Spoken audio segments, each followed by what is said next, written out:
Amen and amen.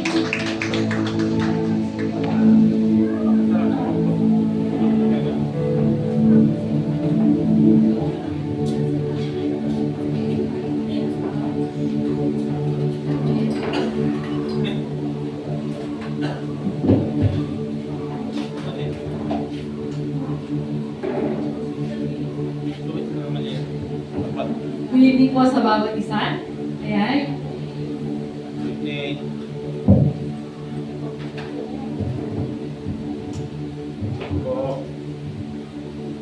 Tayo po ay pumalakpak sa ating Panginoon. Hallelujah.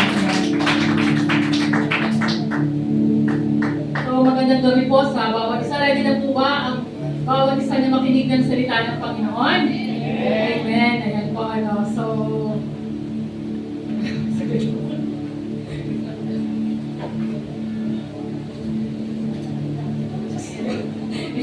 so, last time po, last Tuesday, ay pinag-aralan po natin yung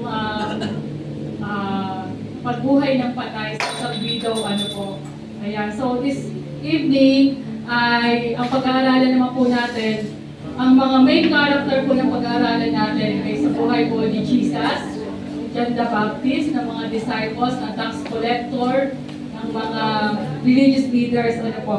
At tayo po ay dire-diretso na sa pag-aaral ng salita. At matatagpuan po sa Book of Luke, chapter 7, verse 18 to 35. Ayan po. Okay.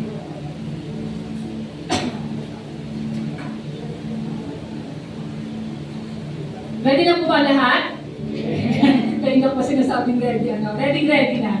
So tayo po ay dadako sa Luke chapter 7, verse 18 to 35. Ayan, ang pinamagatan ko po ang title na Faith in the Waiting Room. Ayan, Faith in the Waiting Room. Hindi matitinag ang pananampalataya sa kabila ng paghihintay. Tama po ba? O may matagal na tayong hinihintay, and yet, maaaring magpababa siguro ng antas ng ating pagtitiwala, pananampalataya sa Diyos. So this evening tayo po ay tuturuan ng Panginoon paano hindi matitidag ang ating pananampalataya sa kabila ng ating paghihintay. Or may mga prayers tayo na sobrang tagal na. O maaaring nakalimutan na natin yung ating mga ipinanalangin sa sobrang tagal. Ano po? So tayo po ay manalangin sa gabing ito, Panginoon. Maraming pong salamat, O Diyos, na muli kami po ay magkasama-sama upang makapag-aral ng iyong salita. Mandalangin po namin, O Diyos, na ikaw ay patuloy na mangusap sa bawat puso ng bawat isa. That you will open our spiritual eyes, spiritual minds, even our understanding, O God, sa iyong buhay at makapangyarihang salita. Nais po namin na sa gabing ito ay magkaroon ng malaking impact sa aming mga puso. Lord, speak unto us. Mangusap ka sa bawat isa, sa bawat pangangailangan ng bawat isa po sa amin, O Diyos. Gabihan niyo po kami, Banal na Espiritu Santo, at ang dalangin ko po habang ako po ay naghahayag ng iyong buhay at makapangyarihang salita. Lord, samahan niyo po ang iyong lingkod. Ganon niyo po ang aking labi, langisan niyo po ang aking labi at walang ibang maitaas sa aming kalagitnaan kung hindi ang pangalan mo, Panginoong Jesus. Maraming pong salamat. Ito po ang panalangin in Jesus' name. Amen and amen. Basahin po natin ang Luke chapter 7 verse 18 to 35. Sa Tagalog po, ang mga sugo ni Juan na tagapagbautismo. Ibinalita kay Juan ng kanyang mga alagad ang lahat ng mga pangyayaring ito. Kaya tinawag ni Juan ang dalawa sa kanila at pinapunta sa Panginoon upang itanong kung siya nga ang ipinangakong darating o maghihintay pa sila ng iba. So, during that time, napapabalita na si Jesus, yung mga miracles na ginawa niya, pagpapagaling, pagbuhay sa may mga sakit at karamdaman, pagbuhay sa mga patay, nakalakad ang mga pilay. So, yan po So, kaya nagsugo si John the Baptist ng dalawang disciples sa ating Panginoon Jesus. At sabi sa verse 20, pagdating doon, sinabi nila kay Jesus, pinapunta po kami dito ni Juan na taga-bautismo upang itanong kung kayo nga ang darating o maghihintay pa kami ng iba? Verse 21, ang oras na iyon, pinagaling ni Jesus ang maraming taong may sakit, may karamdaman at sinasapian ng masasamang espiritu. Sino po sa ating kalagitnaan ang may sakit at karamdaman? Ayan po ano. Sino po sa ating kalagitnaan ang sinasapian ng hindi siguro masamang espiritu or mga negative thoughts, pero po sinasapian ng masamang espiritu. So, ano? Wala. Hindi ko aamin. Okay. So, babawal lang natin siguro mga negative thoughts. Ano po, ayan. Maraming mga bulag ang binigyan niya ng paningin. Praise God. Ano po? Sino po yung bulag sa atin? Bulag sa katotohanan. Okay. Bulag sa pag-ibig. Meron ba? Kaya, nagbubulag-bulagan. Verse 22, kaya sinabi niya sa mga sugo ni Juan, bumalik kayo kay Juan at sabihin ninyo sa kanya ang inyong nakita at narinig. Nakakita ang mga bulag, nakakalakad ang mga pilay, gumagaling at lumilinis ang mga ketongin. Nakakarinig ang mga bingi. Wala naman po nagbibingi-bingingan sa gabing ito. Ano po? Okay. Muling mabubuhay ang mga patay. Praise God. Ano? At ipapangaral sa mga dukha ang magandang balita. Verse 23, pinagpala ang taong hindi nag-aalinlangan sa akin. Verse 24, pagkaalis ng mga sugo, nagsalita si Jesus sa mga tao tungkol kay Juan. Bakit kayo pumunta sa ilang? Ano ang ibig ninyong makita? Isang halamang tambo na inihahapay ng hangin? Ano nga bang inyong dinayo roon? Isang taong may magarang damit? Ang mga nagdaramit ng mamahali ay namumuhay sa karangyaan ay nasa palasyo ng mga hari. Ano nga ang inyong dinayo? Isang propeta? Sabi doon, oo. Ang sinabi sa inyo, siya higit pa sa isang propeta sapagkat si Juan ang tinutukoy sa kasulatan. So, he is a great prophet. Ano? Yan. Narito, ipapadala ko ang aking sugo na mauuna sa iyo upang ihanda ang inyong daraanan. Verse 28, sinasabi ko sa inyo, wala pang isinilang na mas dakila kaysa sa kanya. So talagang kumbaga nandun yung praises, tinumen ni Jesus kung sino si Juan Bautista. Ano, talagang pinuri niya. Siya yung dakilang propeta. Sabi doon, ngunit mas dakila kay Juan ang pinakamababa sa kaharian ng Diyos. Mamaya papaliwanag po natin yan. Verse 29, ang lahat ng mga taong nakarinig sa kanya, pati na ang mga maniningil ng bubis ay nagpuri sa Diyos. Ang mga ito'y binabtismuhan ni Juan.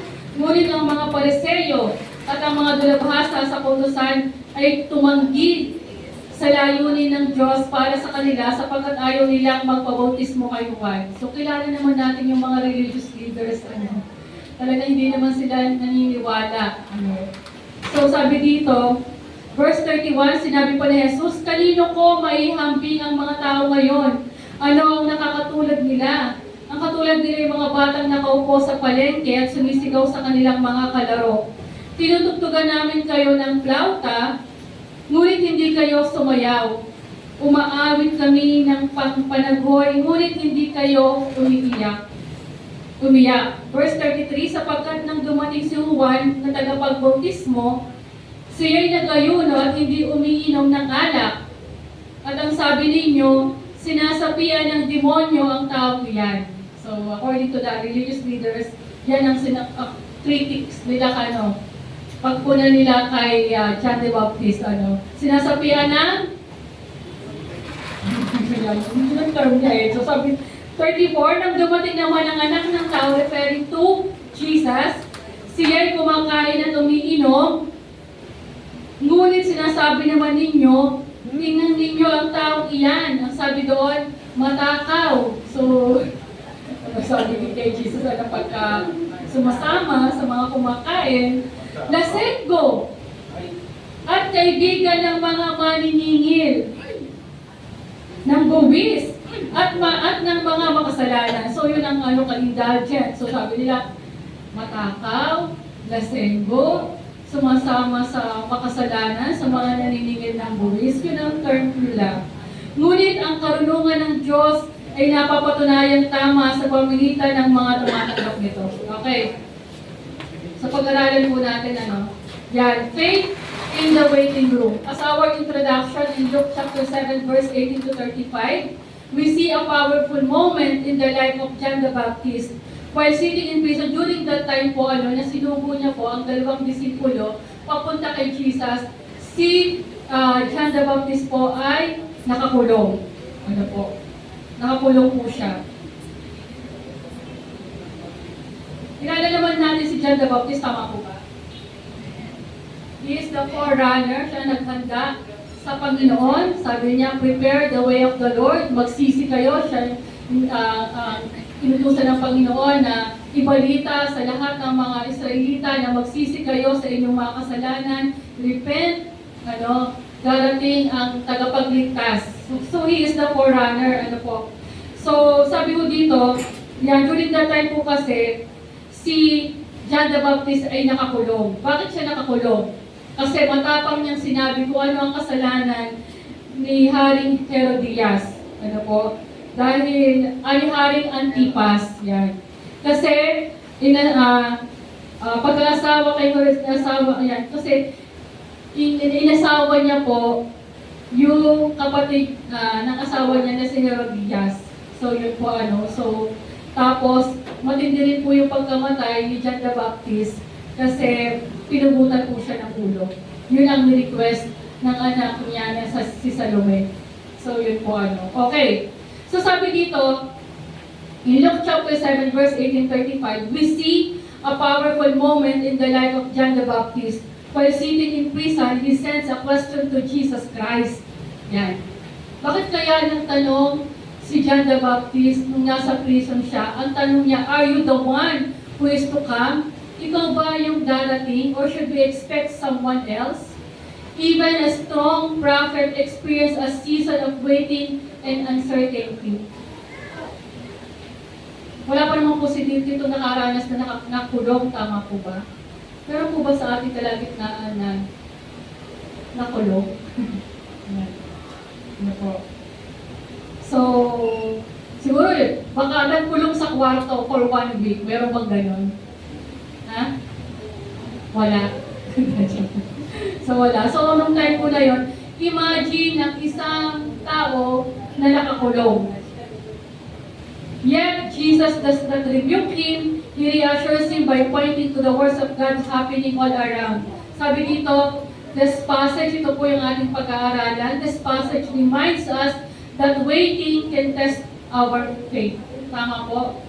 Sa pamamagitan ng ating paghihintay, matetest po talaga kung gaano po kataas ang antas ng ating pananampalataya. From 1 to 10, or it is great or greater, but it does not have to weaken it. As we gather to pray, our cry is simple. Lord, strengthen our faith in the midst of waiting. Okay. Pag-aralan po natin, yan. The question of John the Baptist, ito po yung tanong niya. John's disciple told him about all these things. Calling 2 of them, he sent them to the Lord to ask, are you the one who is to come, or should we expect someone else? Bakit kaya nagtanong si John the Baptist ng gano'n? Bakit siya nagsugo ng 2 disciple para pumunta at tanungin si Jesus? So, ganito na po. Maaari po, sabi doon, John was confused about the type of Messiah. Confused siya. Bakit siya confused during that time? Ang ina-expect niya na darating ay magkakaroon na ng judgment. Pero iba yung kanyang narinig. Sabi dito, John preached about a coming Messiah who would bring judgment. Yun yung ipinapangaral niya. Magsisi na kayo sa lahat ng inyong mga kasalanan. Diba? Darating ang tagapagligtas, lilipulin ang hindi nananampalataya. So sabi doon, His winnowing fork is in hand, the axe is laid to the root of the trees. Yun yung kanya ipinapangaral eh. Sabi sa Matthew 3:14, hawak na niya ang kanyang kalaykay upang alisin ang dayami, titipunin niya sa kamalig ang trigo, ngunit ang ipa ay susunugin sa apoy na di mamamatay kailanman.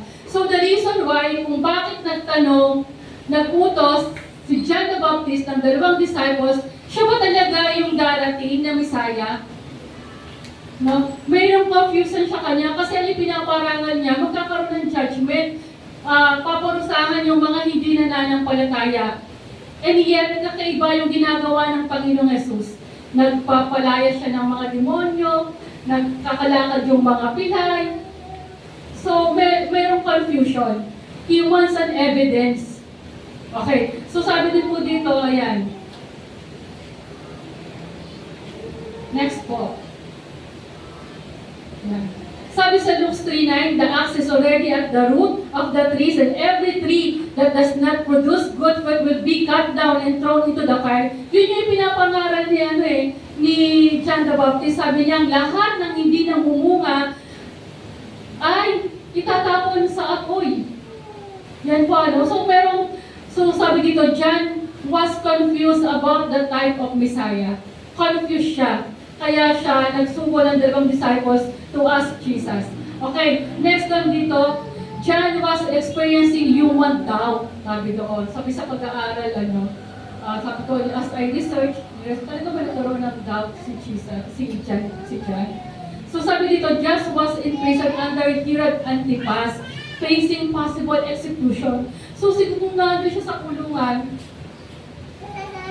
hindi naman sinabi, pero somehow may fear pa siya. Kasi anytime pwede siyang patayin, meron din siyang isolation. Ano ba ang pakiramdam ng isang tao na nasa kulungan?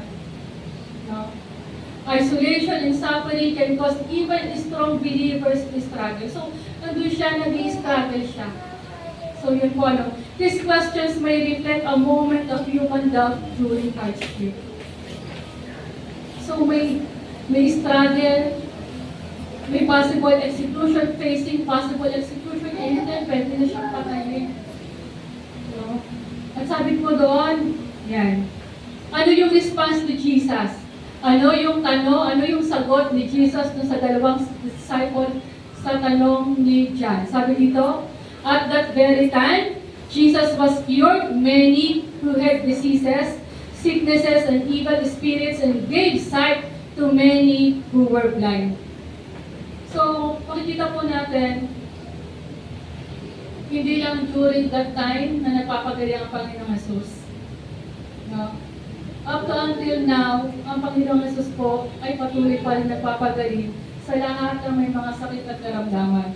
Okay. So, verse 22, so he replied to the messengers, go back and report to John what you have seen and heard. So, bumalik ka.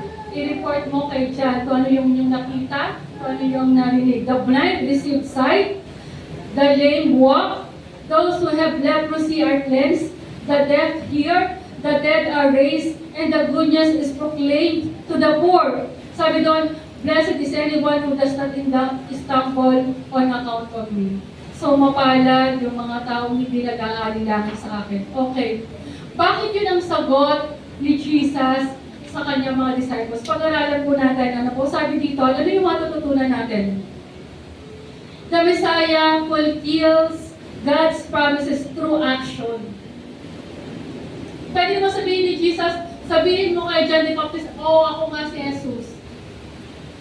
Pero hindi ganon, hindi verbal. No, ganun lang, ako nga si Tereo. Sabihin mo, ako nga si Tereo, ako nga si Jesus. Hindi ang pinakita ni Jesus doon ganito pa sinabi niya. The Messiah fulfills God's promise through action. Not just words. So sabi dito, in practical point, evaluate faith by the fruits and evidence of God's kingdom. Merong ebidensya. Ipinakita niya yung ebidensya. Kasi merong sa propesya sa Isaiah chapter 35 at saka sa Isaiah chapter 61, sinabi na doon na ang pagbalik ng Panginoon, mapapagaling siya, na may mga sakit at kalam, yun muna, bago judgment. Okay. So makikita po natin, hindi by words ang sinabi ng ating Panginoon. No? It is through His action. Sabi dito, your faith rests not on what we feel, but on what God has done and is doing. Ayan. Yung ating pananampalataya, hindi sa pamagitan ng pakiramdam natin Pakiramdam ko, ako yung mga yung pananampalataya ko. So, sinasabi po dito, Jesus points to His works as the authority, validating who He is. Belief grows when we see God's character at work, especially when life doesn't go as we expected. Ang expectation ni John the Baptist, may judgment. Pero mali yung kanya expectation. Iba yung ipinakita, iba yung sagot ni Jesus Christ. So sa atin po, nakita niyo po yung buhay po ni Job nung time na nawala ang lahat sa kanya. Nawala yung kanyang mga anak, nawala yung kanyang mga ari-arian, at ang natira lang po sa kanya yung asawa niya. Nagtanong din ang si Job sa Panginoon, bakit nangyari yon? Ano ang sinabi po ni Job? Ano ng Diyos sa kanya? Sino yung pwedeng lumikha ng mga dambuhalang, nakalimutan ko lang yung name ng Vermont ba? Ang sagot ni Jesus, ang sagot ng Panginoon, kakaiba ano? Ang sinasagot niya, sino ba ang kayang lumikha ng ganitong dambuhalang mga parang hayop? So, ganun din po sa atin, sa panahon po tayo ay dumarating sa matitinding mga pagsubok at nasusubok yung antas ng ating pananampalataya. Ang sagot ng Panginoon, kakaiba di po ba? Sinasagot ng Panginoon, minsan, kahit nga yung simple na bagay, pagka ako nananalangin, yung pagbiyahe-biyahe ko lang, Lord, ito na yung pinapanalangin ko, ba't ang tagal mong sagutin? Minsan sasagutin ka ng Panginoon, tingnan mo yung nature. Sino ba yung kaya? Mapakita ng Diyos kung sino siya sa pamamagitan ng mga kalikasan, sa pamamagitan ng mga nangyayari, di ba? Yung sa nature niya lang, sino ba yung kayang lumikha ng kalawakan? No? Sino yung kayang lumikha ng mga bulaklak na iba-ibang kulay? Ganun sumagot ang Panginoon. Pag yung kanyang kapangyarihan at mamamangha ka, look, sa buhay ni Job, ganun yung sagot ng Panginoon, sino yung kayang lumikha ng ganito? Walang sino ang pwedeng lumikha. Kaya nga, kumbaga, ang Diyos, nandun yung nagkakaroon ng internet evaluation tayo Alam mo, ako nga, walang sino pwedeng makalikha ang mga gawa nito, maliban sa ating Panginoon. And from that point of view, sa ating sarili, walang makakagawa nito. Na yung ating pananampalataya, na tayo ay totoo magtiwala sa Diyos. Dahil talaga ang lahat naman ng ito, lahat ng bagay sa mundo ito, maging ating buhay ay pahirap lamang. Wala talaga tayong ibang pwedeng pagtuunan ng ating pananampalataya at pagtitiwala kung hindi sa Diyos lamang. So sabi po dito, okay, so ano po yung sagot ni Jesus kay John the Baptist? Hindi niya sinabi by words, but by His actions. Okay, so sabi din po dito, next, ayan po. Jesus answered with miracles because He fulfilled sa prophecy. Pinahayag niya yung propesiya. Ano ba yung propesiya sa Isaiah chapter 35 verse 5 to 6? Balikan po dito sa next slide. Sabi doon, then will the eyes of the blind be open and the ears of the deaf unstopped? Pinaintindihan ko ba kayo? Okay, verse 6. Then will the lame leap like a deer, and the mute tongue shout for joy? Water will gush forth in the wilderness and streams in the desert. So tinupad ni Jesus kung ano yung propesiya. Sa Isaiah 35, verse 5 to 6, so kanyang pagbabalik dito. Okay. So sabi po dito, and then, balikan ko din po, sa Isaiah chapter 61, verse 1, and then po, they proved His identity.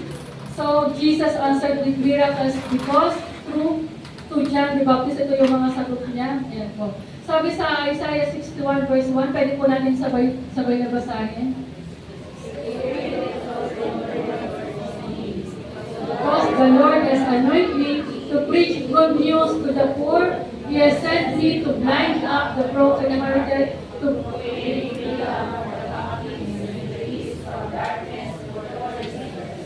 ano po. So yun po, ang sinabi ni Jesus sa disciples na dyan, ayan, yan yung mga magpapatunay na ako ang Messiah. Okay. So, they proved his identity. He showed evidence. Yan. They clarified the nature of his mission. Sabi ko dito, kinlarify ni Jesus kung ano yung mission. Ano ba yung mission ni Jesus? Ayan. Sabi doon, number, he corrected expectations about the Messiah. John had preached about coming judgment. Ano po? But Jesus emphasized restoration and mercy first. Yan. So, nilinaw ni Jesus, okay, ang ipinipreach ang expectation ni John is judgment. Ano po? Pero, sinasabi ni Jesus, siya muna ay, but Jesus emphasized restoration and mercy first. Yun muna, ano, magkakaroon muna ng mercy, yung awa ng salvation sa mga tao before judgment. Okay? At sabi ko dito, and next, they invited thoughtful faith rather than forced belief. Yan. They invited thoughtful faith rather than forced belief. Hindi naman sinabi niya sa mga yung pasahan. Hindi naman ganun ang Panginoong Jesus, di po ba? Hindi siya naman mersa na ikaw ay manampalataya sa akin. Hindi ganun ang ating Panginoong Jesus. Alam niyo po kung ano po ang maganda sa Panginoon. Noong ako po ay na-born again, sa kabila ng nung during na ako po yung attend ang tawag doon, ito natin, PGR. Ang maganda po sa Panginoon, ang ginagawa niya, kahit alam na alam niya ng yung mga kasalanan tayo, mas nadudurog yung puso natin dahil sa sobrang pag-ibig niya. Alam niyo po yun, if sa akin po, sa akin personally, ang Diyos pag nagbibigay sa akin o gawin makasalanan po ako, mas pinapakita ng Diyos yung ano niya, yung pag-ibig niya eh. Kaya nga pag so Lord, I don't deserve this kind of love. Pero pagka talaga yung naranasan natin, ano parang kahit ako na parang hindi mo umatake yung pag-deal ng Panginoon eh, na talagang alam mo yun, na talagang maiiyak ka at malulod ka kaya during the HCR. Alam ng Diyos na makasalanan tayo, pero mas malalim pa yung pagmamahal niya eh. Kaya yun yung parang, yung the power of love talaga, alam niyo, yung kapangyarihan ng pag-ibig, na kaya niya talaga baguhin yung puso ng tao. Manawagan niyo po. So, ayun po ano. So, ito po yung answer ni Jesus kay John. So, sabi dito, Jesus commends John. Alam niyo po ang maganda sa Panginoon. Sa kabila ng something na meron confusion si John, the Baptist, pero God wants an honest question. Mas gusto ng Panginoon na tayo ay tapat sa Kanya. No? Mas gusto ng Panginoon na sinasabi natin kung ano yung nararamdaman niya. No?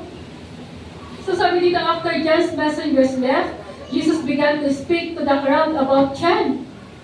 What did you go out into the wilderness to see? Are it swayed by the wind? And verse 25, if not, what did you go out to see? A man dressed in fine clothes? No, those who wear expensive clothes or indulge in luxury are in palaces. Tama ba? Pronunciation ko. Verse 26, but what did you go out to see? Ayan. So yung umatay dito ng Falcon Minister, natalo ba ng top lister? Pinag-aaralan, dapat kailangan tama yung pronunciation. Now, verse 27, this is the one about whom it is written, I will send my messenger ahead of you, who will prepare your way before you. I tell you, among those born of women, there is no one greater than John. Yet, the one who is least in the kingdom of God is greater than me. Alam niyo po, pinuri niyo po si John the Baptist. Ano po? Bakit? Kasi nakita po ng Panginoon kung si John the Baptist po ay pinili ng Panginoon. Ano? ama niya ay si Zacarias. Yan. Then, ang kanyang nanay si Elizabeth. To think na, alam niyo po, matandang-matanda na po sila. Ano po? At si Elizabeth po ay baog. Diba? Ganun yung himala ng Panginoon. Pero merong plano talaga ang Diyos. Ano? Extraordinary. Grabe yung mission. Kasi siya yung maghahanda sa pagdating ng ating Panginoon. Yan. Okay, so sabi dito, nakita ko ni Jesus comments, sabi po sa susunod na verse. Yan. Jesus comments John. His question was honest, not rebellious. Katulad na sinabi ko kanina, diba, pag meron tayo, kahit sa trabaho diba? Kahit sa trabaho, if you are the boss, mas gusto mo, yung mga tao mo, ay, tawag ito, mapapagkatiwalaan. No? Na pagka pinagkatiwalaan mo ng pera, hindi kumuha ng kahit $5. Diba? No? Gusto ng Panginoon, tayong lahat po ay honest. So sa gabi po ito, ano po ba yung gusto mong sabihin sa Panginoon? Nahihirapan ka ba? Yan na. Nagdududa ka ba sa Kanya? Meron ka bang question about sa waiting, about sa sakit mo? Ano? Yung company nga namin, alam niyo po, akala namin mas magiging maganda siya nung binili siya ng DFCI. Singin ko lang ng konti, bibilisan ko naman po. Pulsunhi. So, sino po ba yung nakakakilala kay Pulsunhi? So, akala namin mas magiging maganda siya nung binilis nila ni Pulsunhi under DFCI. Pero, medyo may magandang hindi balita. So, sabi ko sa Panginoon, kung ano po yung mangyayari sa company, let it be. Ano po, kasi Pulsunhi is mga Chinese yan, mga may-ari ng mga mining, so maraming pondo sa mga iba-iba. And as in short, billionaire siya sa mga business tycoon dito sa Philippines, ano po. And one time, may biglang nag-surprise sa amin. Hindi ko alam. Sabi ko, sino yung bumisita na sa company? So, taladala na ako, kumakain ako, dali ako. Sabi niya si Consuni. Hindi yung na-interview ni Katony, yung isa pang Consuni, si Herbert Consuni. So parang, kabado ako na after ko, pinagpawisan ako. So yung kausap ko pala ay si Consuni. Kasi kung tatlo yun. So, syempre, kaya ko naman nasabi yung honest, the question was honest, not rebellious. Ang hirap sumagot to build up a company or a sales na makikita mo naman na hindi yun lang nangyayari. Ano ko? Kaya naging tapat lang ako paano yun nangyayari. So, bigla bumisita yung commercial. Dapat ganito ang sinabi ko, dapat mataas na mataas, dapat million yung lumalabas sa semento. Sabi ko, pagka po, sa isip-isip ko na lang, pagka ito ay on the spot na interview, ang hirap mong gumawa na is scripted, sabi niya, hindi naman scripted. So parang in short, tinuturuan niya ako na medyo magsinungaling ako ng konti o scripted. Kasi nga, syempre diba, pagka ito ay tinatanong on the spot, hindi ka naman makakapagsinungaling. At saka mayroon pagsinungaling. Di ba? So I just don't know kung ano po yung mangyayari. Ako, I leave up to the Lord kung ano yung magiging scenario. So, ang Diyos lang naman na nakakaalam. Sabi ko nga, ang Diyos ang nagbigay ng kumpanyang ito, nagito ako magtrabaho, and then, kung bahala na. Kaya sabi ko nga doon sa mga tao namin, kung mga tao, hanggang kailan na lang kami, sabi ko, hanggang walang sinasabi na ito close, pasok ko lang ng pasok. Kasi syempre yung mga pamilya din sila, pero lahat ay yung pamilya. So, I don't know kung ano po yun. Kaya, sinasabi ko po dito, ang gusto po ng Panginoon, bakit po talagang piniraise ni Jesus si John the Baptist? Totoo siya So sabi niya, his life showed consistent faithfulness. Ano ang nakita ni Jesus kay John the Baptist? Yung pagiging consistent niya, pagiging faithful niya, pagiging tapat niya. No? Imagine mo, very bold siyang sinabi kung ano yung kasalanan ni Haring Antipas. Kahit sa kabila na siya itinulong, very bold siya.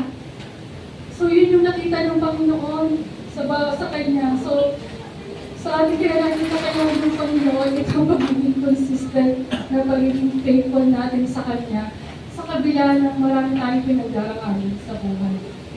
At ito yung malaking challenge. Mahirap po ito. Pero ito po yung nakita ni Jesus kay John. His role in God's plan was extraordinary. Extraordinary talaga naman po. Tsaka nakita ng Diyos sa buhay po ni John. Very humble si John. Di po ba? Sabi nga sabi ni I must decrease, he must increase. Diba yung sinabi po ni John, di ba? So sabi ko na, okay, doubt, yan, mabilisan ko na lang po. Doubt does not cancel greatness. No? Sa kabila na tayo nagkakaroon ng maraming pagkukulang sa Panginoon. It doesn't mean na kung ano yung kapag nakatawag at calling niya, hindi yun nagbabago. Naunawaan niyo po ba? Kahit may mga pagkakataong sumablay tayo, nabigo natin ang Panginoon sa maraming pagkakataon, pero kung ano po yung pagkakatawag at calling at ang mission ng Diyos sa buhay natin, hindi po yun magbabago. Naunawaan niyo po ba? The same thing with John the Baptist, no? Hindi niya kinasatuan yung kadakilaan ni John. No? So, di ba, nakikatandaan niyo si Job? Nakita niyo ba ang likod ng si Job? Wala siya kasalanan. No? Pinagmamalaki ng Diyos si Job kay Satan. Okay. At sabi po dito, ayan po, responses to God's message may vary. Okay? So, sabi dito sa verse 29 to 30, all people, even the tax collector, when they heard, so kung pag nung narinig ng mga tax collectors, yung mensahe ni John, he acknowledged, napabaptized sila. Pero yung but the Pharisees and the experts in the law rejected God's purpose for themselves because they had not been baptized by John. So as observation, the people, including tax collectors, accepted God's message and John's baptism. The Pharisees and lawyers rejected it. So makikita natin, kahit tayo magkayat ng salita ng Panginoon, magkaroon tayo ng sharing, ng salvation, it depends pa rin sa puso ng tao kung tatanggapin niya o hindi. So mayroon matigas yung puso ng mga Pariseyo eh. Pero itong mga tax collector, tinanggap nila yung pag-bautismo sila. Tinanggap nila yung pangaral ni John the Baptist. So, yun yung observation na nakita ni Jesus. So, ang nagmamatter sa Panginoon yung puso ng tao. Nanawaan niyo po ba? Kaya huwag tayo manghinawa. Ang tagal-tagal na natin nangangaral ng salita ng Panginoon, pero hindi pa rin sila nakakakilala. Depende kasi yun sa puso nila eh. Meron talaga tamang pagkakataon sa tamang oras. Okay, sabi po doon, misjudgments of God's servants. Jesus wanted to say, to what then I can compare the people of this generation? What are their like? They are like children sitting in the marketplace and calling out to each other. We played, so sabi po dito, we played the pipe for you and we did not dance. We sat dirge and we did not cry. In verse 33, for John the Baptist came, neither eating bread nor drinking when you say he is demon. Okay, so sabi dito, people respond to God based on heart condition, not mere religious knowledge or outward formality. So, ang sabi dito, examine your own heart. Are you open to God's purpose or resisting because of pride, tradition, or self-interest? Yan. So, let us examine ang ating puso. Tayo po ba ay sa oras na ito may mga pride pa rin? Yan. May mga self-interest pa rin? Are we aiming for glory me, glory me, glory me? Yan. Glory to me, glory to me. So, sabi mo dito, okay. Ayan po. Bilisan ko na lang po, application. So ano po yung matututunan natin na pwede natin i-apply sa ating pinag-aralan sa gabi ito? Acknowledge your feelings. Yan. Maging honest tayo at totoo tayo sa nararamdaman natin sa Panginoon. Remember God's past faithfulness. Kung nakakaranas po tayo ng feeling na parang unti-unti na nawawalan tayo ng pag-asa, nawawalan na yung pananampalataya natin, mas nangingibabaw yung fear natin, mas nangingibabaw yung anxiety natin, yung pagiging, so sabi dito, remember God's past faithfulness. Alalahanin mo natin yung mga panahon na nung tayo dapang-dapa, na tayo mga sakit at karamdaman, tayo walang-wala, na tayo po ay tinulungan ng Panginoon. No? Kung halimbawa, ang tagal namang dumating ng ating panapanalangin, so alalahanin po natin yung pagiging faithful ng Diyos.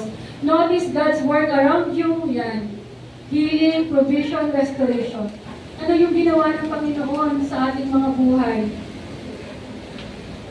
Kung paano tayo pinurubay, pinalakas, pinagaling. So, immerse yourself in God's Word. So, paano tayo po'y nakihina? Unti-unti tayong nawawala ng, alam mo yun, ng passion sa paglilingkod sa Panginoon. Totoo po yan na ibabad po natin ang ating mga sarili sa pagsasalita, sa pag-aaral po ng salita ng Panginoon. Number 5, take field action. Ayan. Let us again exercise our faith by serving others. Ako, by serving others. Serve others, be active. Pakisayo nga po sa inyong katabi, be active. Be active. Ayan. And number 6, practice daily gratitude. Lagi po tayo magpasalamat pa sa Panginoon. Ano man po yung nangyayari, lagi po ako magpapasalamat. Pipiliin ko po lagi. Alam niyo, yung parang we will be intentionally na pipiliin po natin lagi na tayo po ay magpasalamat. Kahit ano po yung nangyayari sa atin. And conclusion, sabi po doon, even when life keeps you waiting, sabi po doon,